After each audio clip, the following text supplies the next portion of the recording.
What's going on, everybody? It's Achilles LBT coming at you with a brand new build video, and in today's build video the character of choice will be the best tank in the game, Johanna. Without a doubt, the best tank in the game. I don't really think there's anybody out there that would really dispute that. Maybe some Leoric users because of like how the numbers shape out, but there's really no question as to who the best tank in the game is as far as like actually doing what a tank is supposed to do. So just jumping into the first half of this build video, the idea, well, let me go over her basic abilities first, and then I'll go into the basic concept behind my build for like her best tank build all around. So with her Q ability, she has Punish, which damages and slows enemies. It deals 48 damage and slows enemies by 60%, which decays over 2 seconds, which means that it starts at 60% and then downgrades over that course of 2 seconds. It's also worth noting that you could actually talent build around her Q ability to actually add to that slow percentage or add to the amount of time that's what it is. You could add more time to the slow ability, and that decaying time will actually play a lot more of a factor. Moving on to her W is Condemn, which is basically her money ability, which pulls and damages nearby enemies. It really does more pulling than it does damaging. After 1 second, you pull nearby enemies towards you, stunning them for 0.25 seconds and dealing 20 damage. Now, you might see that time of 0.25 seconds and think, well, that's not really that big of a deal at all. Technically, you wouldn't be wrong. But the thing about the Condemn ability is that it's an area of effect stun. It's not like a Muradin stun where he has to throw. It's a skill shot. He has to land a hammer to stun you, or a Sonya where it's also a skill shot. Where you have to land her spear and get a brief stun. This is an AOE stun. So basically, even though the time is low, it still gets the job done because it still completes the task of actually getting the stun off, and it's not a skill shot, so you don't have to aim it. Like you basically can get in the middle of a big group, hit your W key, and you stun anybody within that radius. Like, it's a really serious ability for Johanna. It's one of the abilities that actually goes a long way, especially if you go for a siege build with Johanna, which basically means like if you go Knight takes pawn at level 1 and actually decide to build around your W ability, you can actually make for quite a siege heavy type of character with her, which is actually a lot of fun to use, but that's not necessarily the direction that we're going with this build today. So moving on to her E ability is Shield Glare, which damages and blinds enemies in a cone. It deals 50 damage to enemies and causes them to miss basic attacks for 1.5 seconds. Now, this is actually something else I wanted to mention with Condemn. Well, actually with all of her abilities, really, she is the prototypical tank. Like, there's nothing about her that you are going to get confused as far as like, well, maybe I can go a different route. Like, aside from like what I said earlier about building her for siege, but even that is still like, she's still kind of a tank to her core. None of her abilities are going to be like really impressive damage wise. What is impressive about her abilities is the crowd control element that they have. Like with Punish, she slows people with her Q.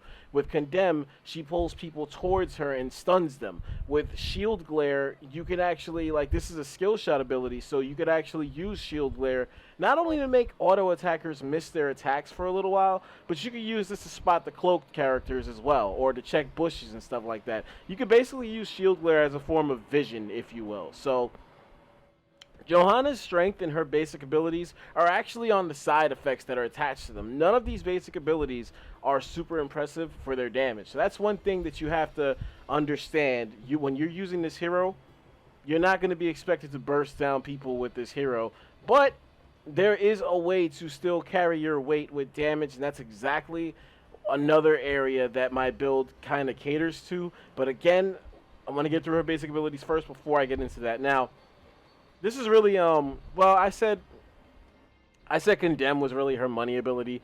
I guess if Condemn is her money ability for crowd control, Iron Skin is her money ability for everything, because she becomes unstoppable and gains a shield. And not just like a tiny shield, like something you would see on another hero if you built them through talents for it. But basically with this ability, as you see right here, you become unstoppable and gain a shield that absorbs 193 damage for 4 seconds. That is a long time for a trait. Now, to kind of counteract this and to kind of make it balanced and make it a little more fair, the cooldown is 20 seconds. So it is a hefty cooldown. You're not going to be able to spam this all you want, but please believe the Iron Skin ability is exactly what, and I'm not even like overselling this or exaggerating. You can literally just walk right into a group of enemies with this thing queued up and be just fine, especially if your build allows you to walk right into enemies and be just fine. So going into her heroics, her first heroic is Falling Sword.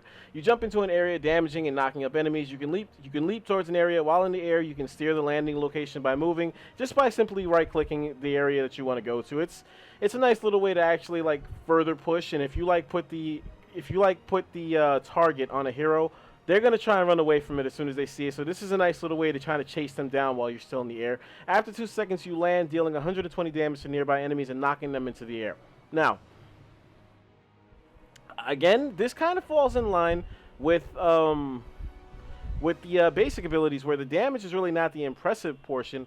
The secondary effect, the crowd control effect of knocking enemies into the air, that's another form of a stun if you really think about it. The cooldown is not attractive at all at 80 seconds, but the sidebar to this ability is that it gives Johanna a means to escape no-win situations if you so choose to use this ability in that way. If you want to use it in that manner, this is a way to kind of jump out of a bad situation. Like, think about Muradin, where he has a basic ability, the Dwarf Toss, that he uses it to jump out of situations. Johanna can do the same thing with the heroic. Now, obviously, the cooldown on a heroic is way worse than a cooldown on a basic ability, but again, it's a little sidebar. It's a little side effect that you get from using this. Now, with that being said, we're not going to be going Falling Sword at all with this build. What you want to do is go with Blessed Shield, which is a bouncing shield that stuns everything that it hits. It deals 70 damage and stuns the first enemy hit for 2 seconds. And Blessed Shield then bounces to 2 nearby targets, dealing 35 damage and stunning them for 1 second. So basically, with one heroic,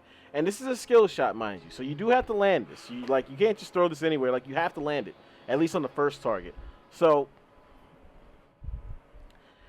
basically, with this one ability, you can stun 3 targets because the bounce is automatic. It's just the initial toss you have to land on your own, but everything thereafter is automatic. It's just the next 2 heroes that are close by. So basically, Blessed Shield is the best option you have right at level 10 to this is exactly what makes Johanna a dangerous hero to play against if you're using Lily, for example. Because Lily's jugs, she can be stunned out of her heroic, which heals everybody. The best thing about Lily is her jug of 1,000 cups, which basically heals everybody in its radius. Now, that ability would be monstrous if you didn't have a means to take her out of it, to stun her out of it. And it's not just Lily. ETC is the same thing with his heroic, where with the mosh pit, where he stuns everybody while he's playing his guitar. Same thing. The Blessed Shield is a direct counter to basically anything that any other hero can throw at you as far as crowd control. If you're not in the arc of that ability, you can use Blessed Shield to throw it right at that target and stun them and cut their heroic off right there. No problem. So basically, Johanna, she can take as many hits as anybody else in the game. She can take more hits than any other hero in the game, and damn near everything she does offensively is some form of crowd control. So she, in the right hands, she is a monster hero to use. Now, getting into her talent with this build, basically the idea behind this build, because some people, like I always say with my offensive builds, you see the title of these videos and oh, best DPS, best this, best that. Well, obviously they're just going to pick all the offensive options. No, that's not what I'm going to do. That's not what I've done in any build video that I've ever come out with. I never really create a build that just makes you one-dimensional. And any, you can go back to any of my build videos at all, even with the ones that are now no longer viable. Like the Kerrigan basic attack is no longer viable because there's no more seasoned marksman. Like even with videos like that, with build videos like that, no build I will ever put out will ever leave you one-dimensional to the point where you can only do one thing and one thing alone. And that is the case again with Johanna. This will not be a build that strictly forces you to pick defensive talents. In fact, in all actuality, the only semi-defensive talents you're going to be picking are at level 1, level 4, and level 20. And the rest of it is actually offense. Now, again, the basic premise behind my build that makes this the best tanking build, in my opinion, is that this build gives you a long-lasting defensive sustain, and your regen abilities are going to be really good as well. But behind your ability to sustain damage and to regenerate health, you're going to be able to deceptively put damage on other heroes while they're wailing away at you. You're going to be doing gradual damage to your opponent, so that the longer they stay there, the longer they stay in an engagement with you, the more it starts to turn in your favor. As long as you're using your abilities correctly, there's no way another hero will go one-on-one with you with this build and just by themselves just take you out. If you're both at the same level and you're running with this build and you're using the character correctly, you will not lose a one-on-one for the simple fact that you can take more hits than the enemy hero, and you're gradually doing damage to them. That doesn't seem like a lot at first, but the longer they fight you, the worse it gets. Now, so to get into the build, and this is another thing. At level 1, you're going to be going Regeneration Master, which gather every regen globe you gather increases your health regeneration by 1.5 per second. Now, I have yet to do a defensive build video. This is my first time doing a defensive video, so this is the first time I've had the opportunity to actually explain where people go wrong with their tank builds more often than not. Because you might see people pick Johanna, and I actually don't think Knight Takes Pawn is a bad pick. I think Knight Takes Pawn is probably one of the best talents in the game. But if you're trying to get Johanna to a point where she can just keep taking shots for like the whole way without a problem, I don't necessarily think Knight Takes Pawn is the best way. If you're going for a more offensive build, like more of a siege-heavy build, then Knight Takes Pawn is just fine. It's exactly where you want to go. But if you're going for defense, and if you're trying to do a hybrid build, you want to kind of you want to avoid it. As appealing as Knight Takes Pawn is, you want to avoid it. But that's not where I was going with my point, but I just noticed it, and I wanted to get it out of the way immediately. A lot of people seem to think that going for a tank build means that at level 1 you need to pick some form of block, which is reinforced in Johanna. Using basic abilities reduces the next basic attack against you by 50%, excuse me. A maximum of 2 stacks, which is basically her version of block. People think tank, oh, I gotta go block. Pick tank, gotta go block. No.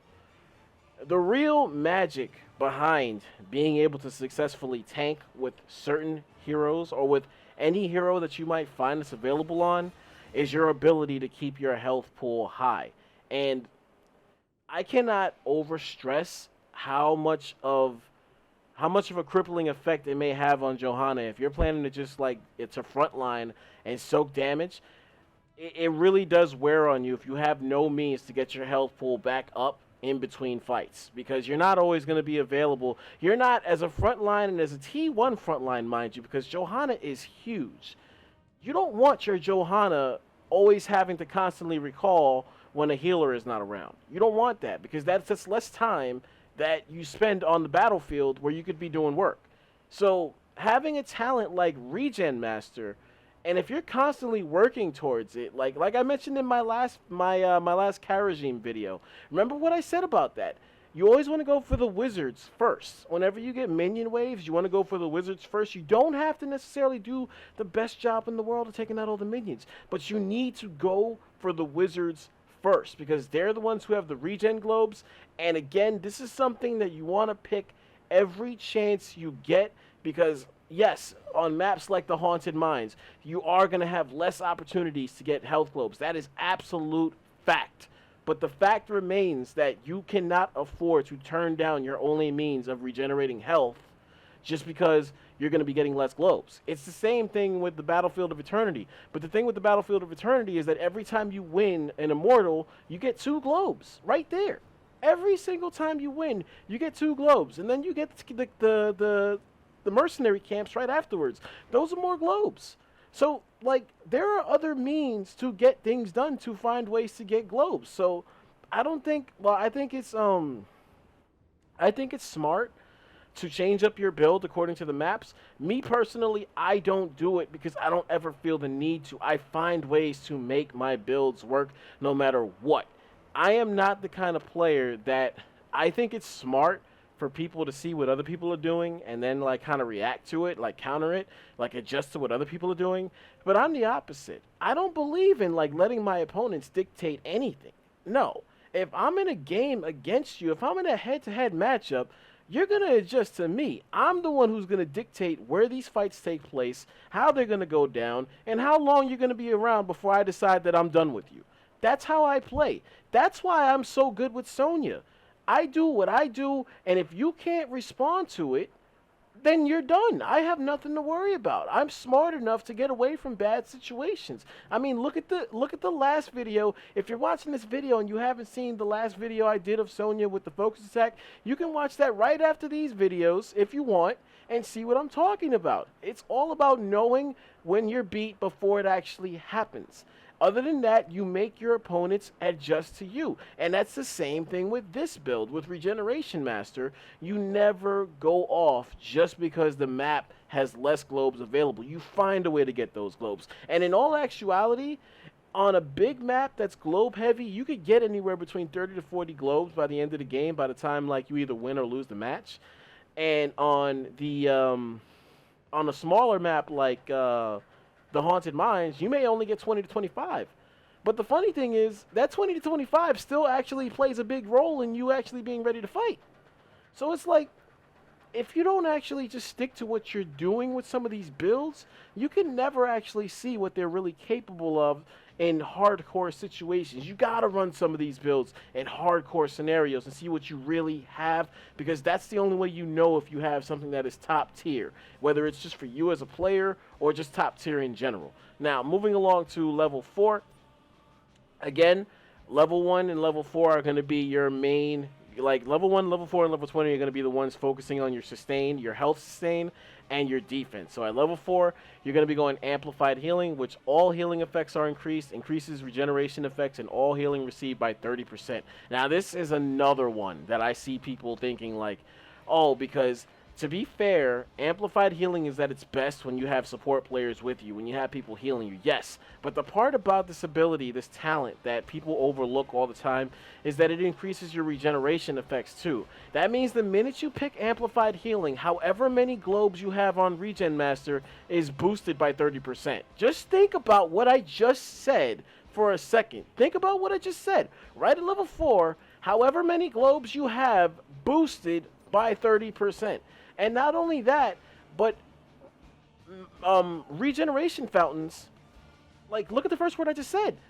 Health fountains are a form of regeneration as well. That means every fountain that you go to after level 4 will get you all the way back to full health, if not damn near close to full health. One fountain, no matter how much health you have, Amplified Healing will allow those fountains to get you all the way back to full health, and then factor in how much faster you're healing because of Regen Master, and you kind of get where I'm going with this. Moving along to level 7. Level 7 was kind of a mixed bag of talents. Like there's a number of ways you can go with this, but I used to go, when I first used Johanna, I used to go with the Crusade map Marches On, because basic and heroic abilities lower the cooldown of Iron Skin, which is your trait, by the way, your big shield. It decreases it by 1.5 seconds, which in total I think decreases your cooldown. It brings it down to 16 seconds instead of 20 seconds. Now, what made me go away from the Crusade Marches On is because I found that in real time, the difference between 16-second cooldowns and 20-second cooldowns was completely unnoticeable. You still don't have this shield in spots where you absolutely feel like you should have it, and it takes your focus away from what you should be doing, to be honest, because you're thinking about how much time you're wiping off your cooldown instead of what you should be doing. Like, you gotta consistently, like, that's the brilliance of Heroes of the Storm. You can't just go into every single game with a preset strategy, a preset game plan,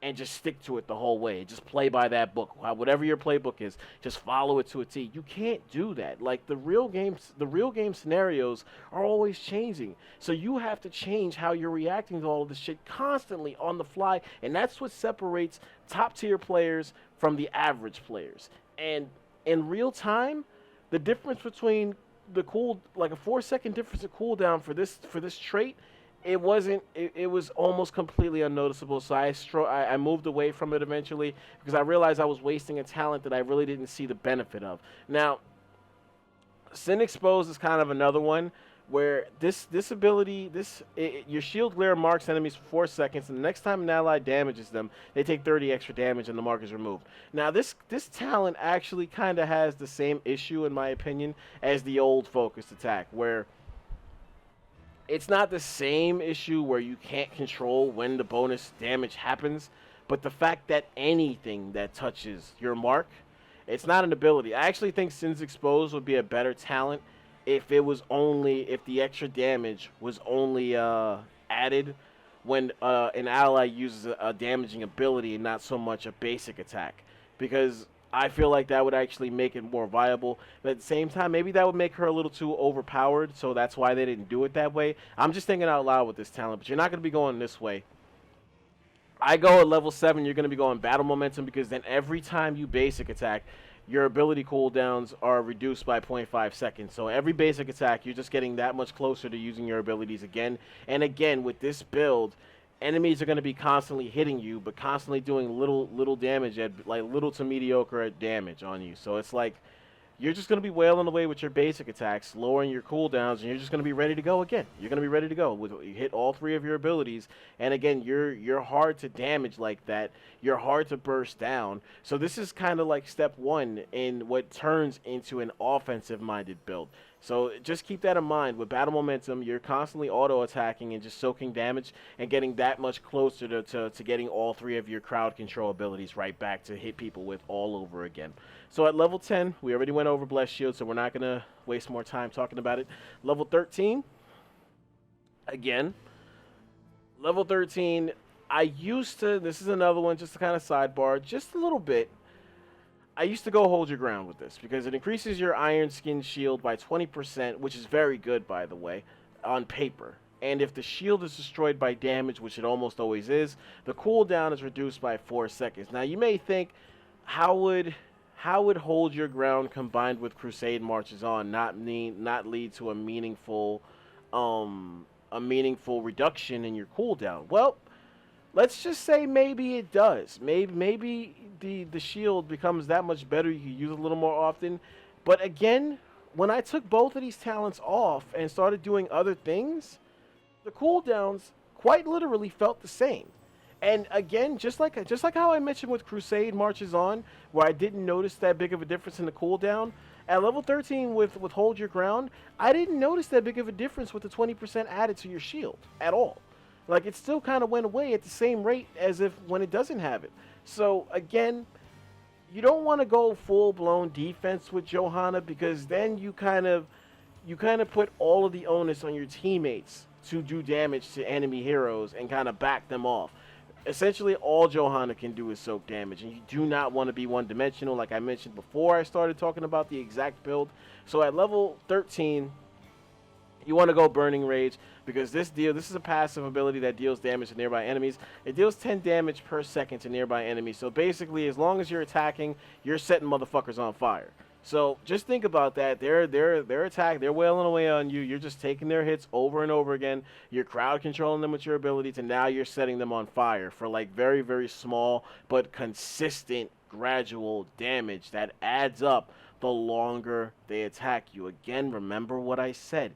This build is all about people initiating on you and thinking that they can just wail away on you, and you just take their shots, and all the while you're gradually doing the same amount of damage to them, but the difference being that you have a bigger health pool than your enemies. There is nobody, aside from another tank, that is going to be able to go shot for shot with you by the end of this build and actually get off just fine.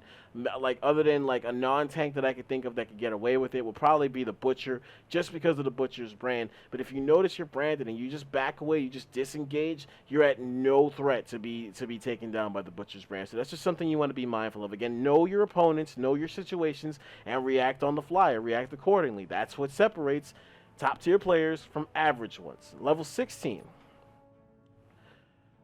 Level 16 is another one that you add a little more to your offense. Again, like I mentioned before, talent level 1, 4, and 20 are the only talents that are going to be geared towards your health sustain and your defense. Everything else is all about your offense. So at level 16, you want to go Blessed Hammer, because the Condemn creates a spinning hammer that spirals around you and deals 40 damage to enemies that it hits. So basically, this takes your money crowd control ability. It makes it really fucking annoying to be around, because it's already annoying when you get pulled in by this ability. Like, if you're doing something that can be interrupted, it becomes that much more annoying when you not only get interrupted and get pulled closer towards Johanna, but now you're getting set on fire by Burning Rage, and then combining that with a hammer that's also hitting you for 40 damage every time it touches you. Again, that adds up. And not to mention, Blessed Hammer is really good against siege units. This is really good for wave clearing as well. Like, everything that I'm telling you about this build, it's not just good for going the distance against other heroes, but it's also really good for wave clearing and doing damage to forts and siege units. So just keep that in mind. Like, this factors into everything that you're doing. You quite literally become a walking tank with this build. At level 20, you're going to be going, this is really like the best option to go, aside, unless you want to be like a team player and go with Storm Shield to give everybody a shield, which I wouldn't advise with Johanna, because really, Indestructible is way too damn good to pass up on. Because upon taking fatal damage, you gain a shield equal to your maximum health for 5 seconds. This ability has a 120-second cooldown. So you can't spam this. It does have a hardcore cooldown, but basically this damn ability takes whatever, like, as soon as they think they have you, you get another fucking pool of health right afterwards for 5 seconds. And they have to kill you again, which more often than not means that all of their abilities they use to kill you in the first place, they're all on cooldown. So all they have are basic attacks, which gives you every instance you need to disengage, run away, heal up, and come back for seconds. And again, it's hard. It is hard. Let me tell you, being on the opposite side of a Johanna that has the right build, it is so frustrating to hit her with everything you have just to see Indestructible kick in, and you think you got her dead, and then an extra big ass shield comes out of nowhere, and you got to do the whole thing all over again. And meanwhile, she's running away from you. You can't really catch up because you've used all your abilities to put her down in the first place. It's a game-changing talent that she gets at level 20, and it's just too damn good to pass up on. So to give a brief review, or when you factor in everything that I said about this build, you can quite easily see how this build will work. Because again, you're taking everything that the enemies can hit you with, but responding with gradual damage. Like with level 7 with battle momentum, you're going to be auto-attacking people. Or matter of fact, I shouldn't even start with level 7. That should be the last one I bring up. I'm going to bring up Burning Rage at first, because Burning Rage, the minute you're auto-attacking, you're doing minimal fire damage that just keeps building up. The longer they stand closer to you, you're just going to keep burning them, keep burning them. And every time you use your W, you're going to be burning them and hitting them with the hammer. All the while, if they're continuing to stand there, battle momentum is lowering, reducing your cooldowns, so you could do the same exact process all over again. And don't forget about your Q ability that I mentioned before with Punish. This is going to be the third ability you hit. Usually you combo people with Johanna. You start with your W, or you either start with your E or your W, or actually, I think about it, there is no real combo for this. you can actually start with whatever you want depending on how close or far away enemies are, but you always want to finish with punish. You want to wait until they're in ideal range to hit them, like you know you can hit them, and hit them with the slow afterwards so that they have a hard time disengaging, and maybe you get off one, maybe two auto attacks afterwards, and it just becomes a real pain in the ass to deal with. So doing a full review of the build one last time. At level 1, you want to go Regeneration Master to basically put yourself in a position, like I said, tanking is every bit as much about how much health you have as it is taking hits. Quite simply put, to put it in layman's, you can't soak damage if you have no health to use to soak damage with. I don't need to say anything more. Level 4, you go Amplified Healing because this just goes hand in hand with Regeneration Master and boosts everything about it by 30%. And again, a nice little upgrade from a nice little benefit from Amplified Healing. Health regeneration fountains, they get you all the way back up to full health, if not close to full health, as soon as you hit level 4. Level 7, you want to go Battle Momentum to use basic attacks to decrease your cooldowns. Basically, as long as you're attacking, you can keep spamming away at your abilities. That's really the only downside to this build, and Johanna as a whole, as a hero. She is very mana dependent. She is not the same hero if she has no mana, and she has no means to get mana back aside from going to fountains or recalling back to base. So that's really her big weakness, is that she runs through mana extremely fast if the battle is going on for a long time. But again, with this build, at least with Burning Rage, you don't have to fully depend on your mana at all times. And I've noticed that your trait doesn't quite depend on mana as much as your basic abilities do. So that's also something you want to keep in mind. Level 10, you want to go Blessed Shield because this gives you an immediate counter to any crowd control ability possessed by enemy heroes, be it heroics, regular abilities, anything you can think of. Johanna's Blessed Shield is a direct counter to that. The minute you touch them with it, that ability, whatever it is, get the fuck out of here, you're done. Level 13, you want to go Burning Rage because this is where you start to add your gradual damage. The longer people stand around you, the more they burn, the more damage they take. And again, no hero in the game, aside from another high-level tank, is going to have as much health as you, so they're not going to be able to stand there and take as much damage as you, which means you're going to win fights the longer they stand there and fight you. Level 16, you want to go Blessed Hammer because it makes your pull ability that much more annoying to deal with when you have a hammer dealing 40 damage every time it touches you. And then finally at level 20, you want to put Indestructible, which is by far the best talent that Johanna has besides Knight Takes Pawn. As a whole, just talking about the hero as a whole, Indestructible is too damn good to not have on your build. So with this build video in particular, typically, besides support heroes, besides the support hero video that I did for Karajim, I typically showcase these builds in quick match. But for Johanna's sake, I think it's better if I showcase it in a ranked match instead, because then I'll be the only tank on the team, and I'll have players built around me to actually kind of accentuate the job that I'm doing. So hopefully you enjoyed this video. As always, I appreciate the support. I went on for a long ass time, like I always do. Can't help it. Like I said, I'm extremely long-winded with my responses, with my analysis, and I like to give as much information as I possibly can. Hopefully, you could appreciate that as a fellow player, and hopefully I can see you back for the the second half of this video. As always, this is Achilles LBT. That's Achilles with the Z. Remember it.